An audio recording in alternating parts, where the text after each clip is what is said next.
მამუკა ხაზარაძემ და ბადრი ჯაფარიძემ ანაკლიის სპორტის საქმეზე დავა ვაშინგტონის არბიტრაჟში წააგეს. ვაშინგტონის არბიტრაჟმა ანაკლიის სპორტის საქმეზე გადაწყვეტილება გამოიტანა და საქართველოს მთავრობის მოთხოვნა სრულად დააკმაყოფილა.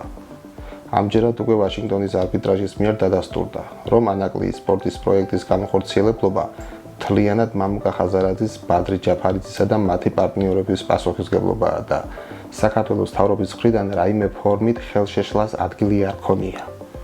მათივე ცნობით აღნიშნული დავის ფარგლებში ხაზარაძისა და ჯაფარიძის ჰოლანდიელი პარტნიორი ბობ მეიერი ითხოვდა 64 მილიონი აშშ დოლარის გადახდას.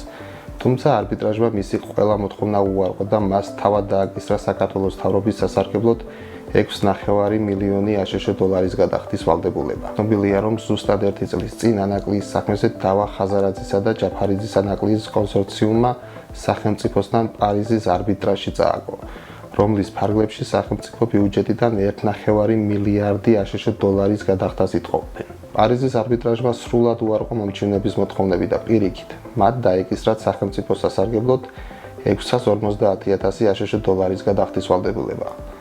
აღნიშნული გადაწყვეტილება ხაზარაძეს და ჯაფარიძეს არ გაუსაჩივრებიათ, მათ დაკისრებული თანხაც გადაიხადეს, რითიც ფაქტობრივად აღიარეს, რომ ანაკლიის სპორტი მათი ბრალეულობით ვერ განხორციელდა. პატრიოტებს მინდა ორიოდე სიტყვით მიმართო, ვინ სამშობლოს რუსთაველზე იცავს.